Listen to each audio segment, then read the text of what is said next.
Bismillahirrahmanirrahim. Alhamdulillahi Rabbil Alameen. Rahmanirrahim. Maliki Yawmiddin. Iyyaka na'budu wa iyyaka nasta'in. Ihdina as-sirata al-mustaqim. Sirat alladhina an'amta alayhim ghayril maghdubi alayhim waladdallin. I was sitting outside the youth hostel in Tel Aviv in Israel, and I was writing about what was going on in Palestine, and I was sending faxes back to Ireland, and the oppression that I witnessed in Palestine was second to none. I could not believe the conditions that the Palestinians were subjugated to. And I was writing, and the newspaper was delivered to the youth hostel, and I took up the newspaper, and it was talking about Timor, East Timor and West Timor. And it said there was a massacre going on in Timor at the time. And I said to myself, what am I doing here in Israel? I should be out in Timor, witnessing what was going on and reporting back. So I went down to the travel agent. Oh no, I wrote to Martino Kennedy in Salt Hill, and I wrote to him, Dear Martin, I'm heading for Timor, and I don't know if I'll be able to come back. So if you don't see me, you don't see me, because I knew it was a very dangerous situation that I was heading for. And I sent off the letter to Martin telling him I was going to Timor, and I went down to the travel agency and I booked my ticket for Bangkok. And I got on the plane and I went to Bangkok. And I went out to the airport in Bangkok, and I said to the lady in the airport in the travel agency, I want to get a ticket to Jakarta. And she says, where are you going? I said, I'm going to Timor. Oh, she says, you don't go to Jakarta if you're going to Timor. You go to Bali. Well, I said, whatever way, you're the boss, you tell me which way to go. So she said, go to Bali and you can go to Timor from Bali. I said, fine. Because if I went to Jakarta, I was miles out of my way. So I flew to Bali, and I arrived in Bali, and everything was la-di-da. Oh, it was like as if nothing was happening. The Hard Rock Cafe was at its peak. People were dancing and having a great time, and the tourists were all happy and wandering around the place. And I said, this isn't right. Something is wrong. Timor is in flames, and here they're partying away in Bali. So I tried to get a boat to East Timor, and they told me that all the boats were blocked, that there was no boat to Timor. Well, I said, I'll get a plane. No, they said, East Timor is blocked. You can't get a plane. Well, I said, can I get to West Timor? And they said, yes, you can. You can get to West Timor.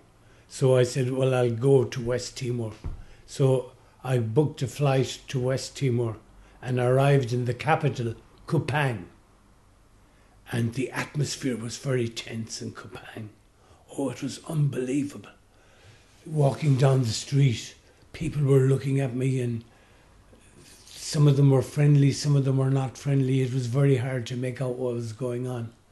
So I booked into a hostel, and there was a man called Edwin Lyric. I hope he doesn't mind me mentioning his name. I never forgot his name.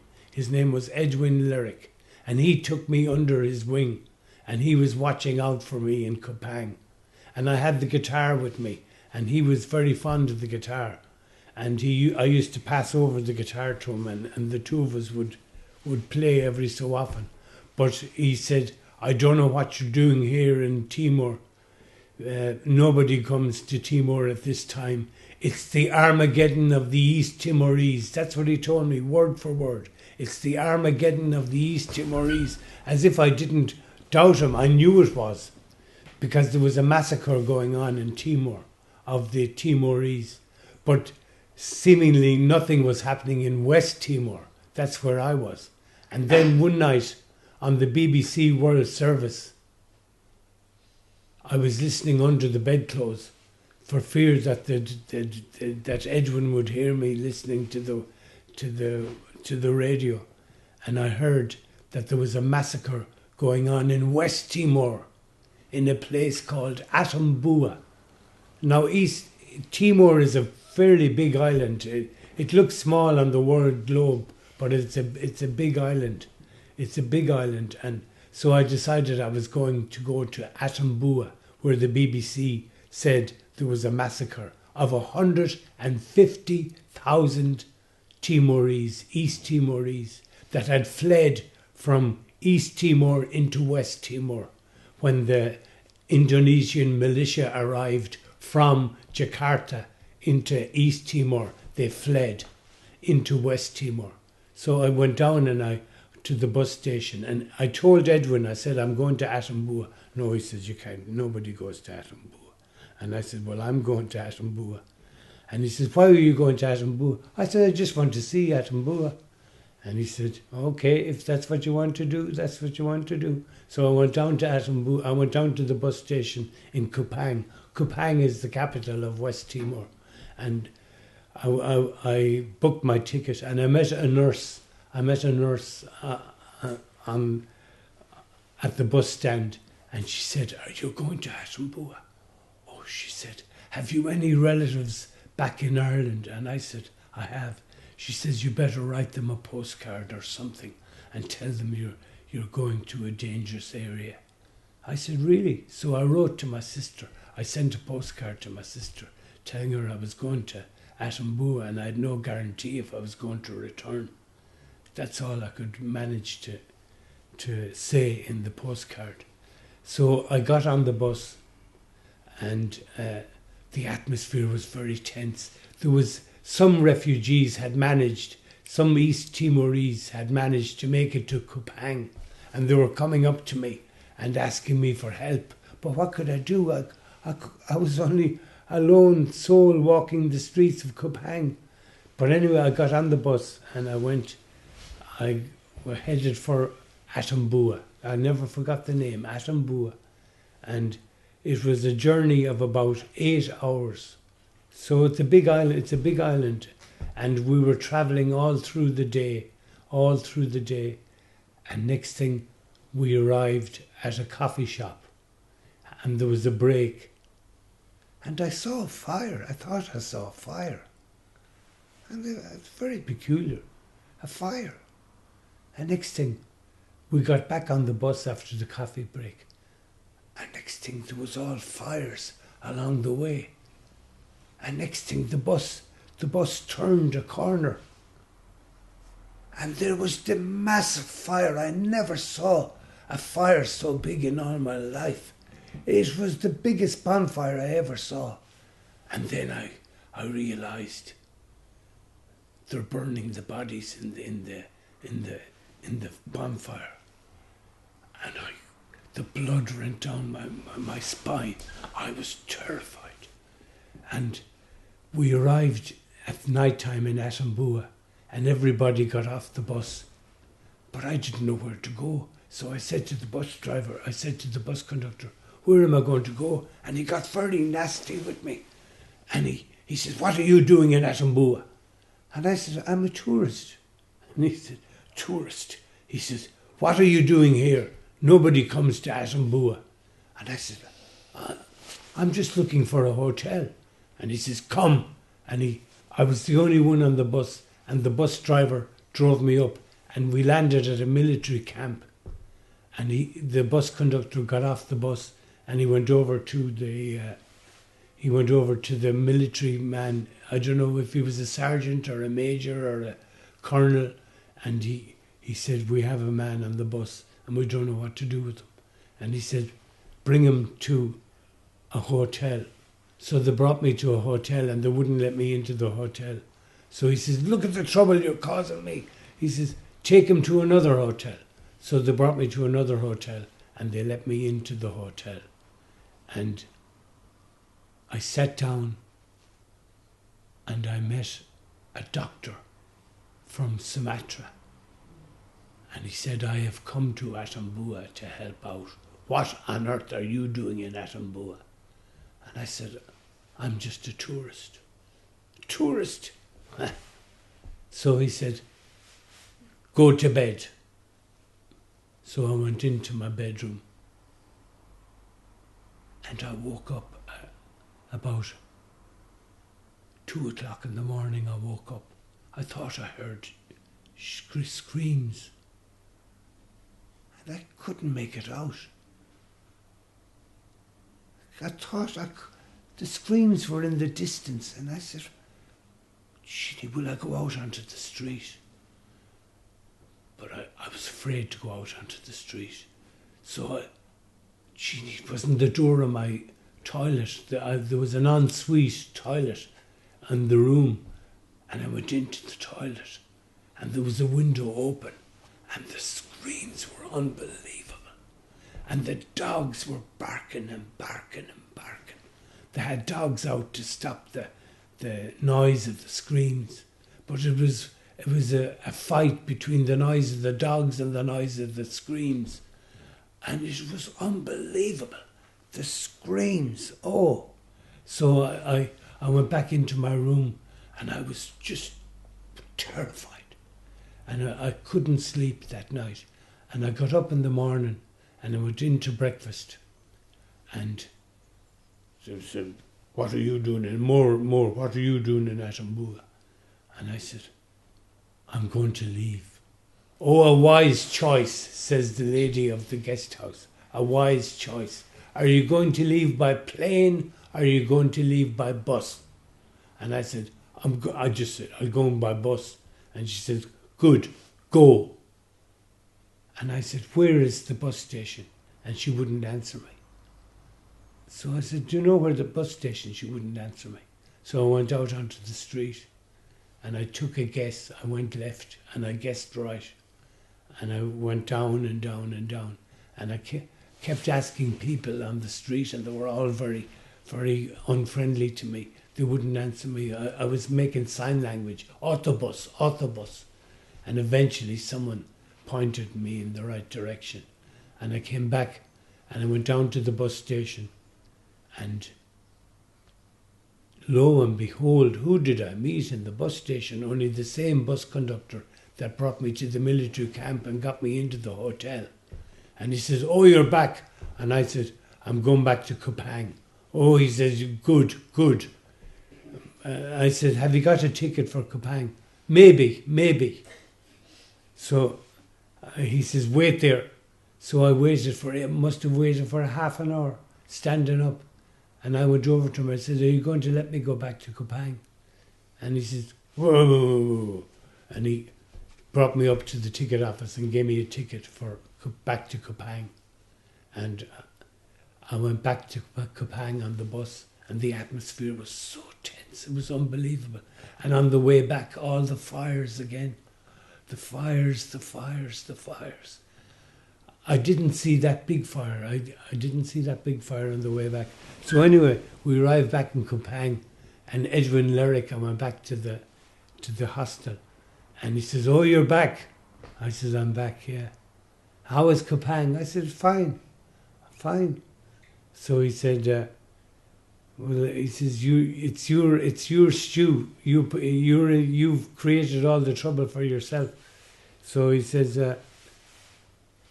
give me the guitar, he says. And so I gave him the guitar and he was practicing the guitar. So I said to him, Edwin, I want to leave Timor. He says, what do you want me to do? I says, how do I leave? Where do I get the bus? Where do I get the bus for the airport? And he said to me, oh, that's difficult. And I said, can you not direct me to the bus? Well, he says, how do I know? He says, I said, okay. So I got an idea in my head. So later on, I handed him the guitar And he was practicing the guitar, and I said, Edwin, the guitar is a present. He says, what? I said, the guitar is a present. It's for you. I said, you'll never get a guitar like that in Timor in your life. I says, now you have a guitar. And I couldn't take that off you. I says, of course you can. It's the guitar is yours. It's a present. Okay, thanks very much. And then he said to me, do you really want to leave? And I said, I do. And he said, well, I'll tell you, I'll take you to the bus tomorrow morning at 7 o'clock. Be up. So in the morning he brought me down the road and he put me on the bus to the airport, to Kupang Airport. And I arrived, no, we didn't, he left me there, and I arrived on my own at the airport. And, the atmosphere was unbelievable at the airport. People were coming and going, and I said, I want to get a ticket to Bali. And whoa.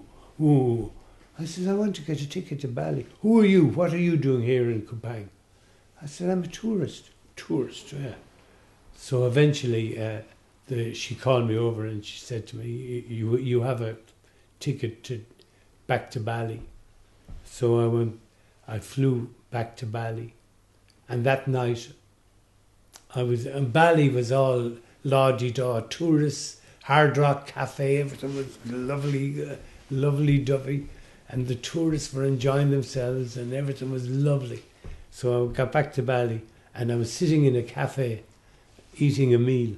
And next thing I looked over and I saw there was a man and a woman sitting at the table having a meal.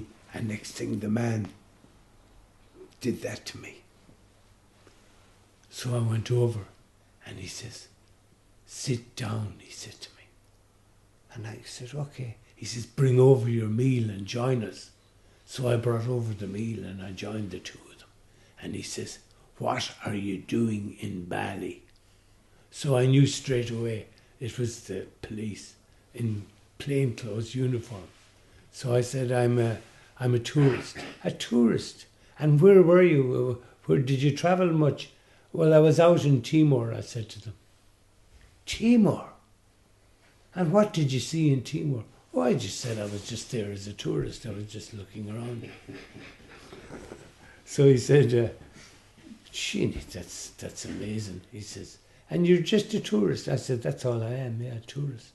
So he said, okay. So he questioned me for about a half an hour. And then he said, okay, we'll see you later. Bye-bye. So I went back to my room and I found that all my writings had been taken. Everything I'd written was gone, but it was too late. They were no good. I don't know why I kept them anyway, because they were all faxed. I had them all faxed, so they were useless to me. I just had kept them, but I shouldn't have kept them, because if they caught me writing about Timor, I would have been in fierce trouble.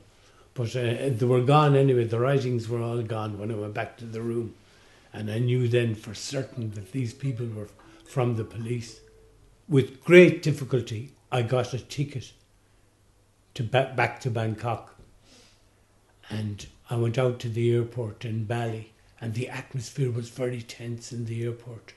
There was people brushing against me and pushing me and shoving me. So I knew that the game was up, that I was a marked man. And we got on the plane anyway. And I arrived safely back in Bangkok. And in Bangkok, the Australians, especially the Australians, came after me because I had slated the Australians for their meddling in East Timor. And I'd slated the United Nations. I blamed the United Nations for starting it because they set the referendum. They made out the referendum for the East Timorese to be independent or not to be independent. And it was the United Nations that had set up the referendum. And when the East Timorese decided to become independent, they decided on a great majority to become independent. The Indonesian militia attacked. So I blamed the United Nations and I blamed the Australians, and I got fierce opposition in Bangkok. I thought I'd never get out of there. So I decided Bangkok wasn't safe.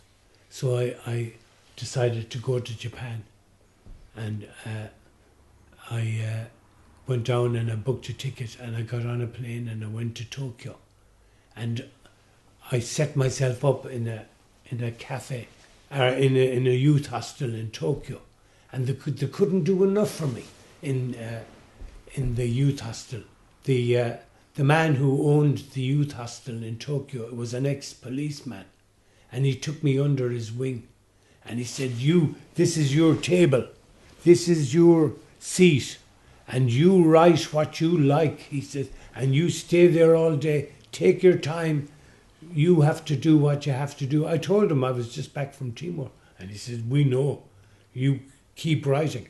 So I wrote and wrote and wrote and wrote, and I wrote about the fire, and I wrote about the screams, I wrote about the United Nations, I wrote about the Australians, and I was, where am I going to send it to? I'm thinking, where will I send it to?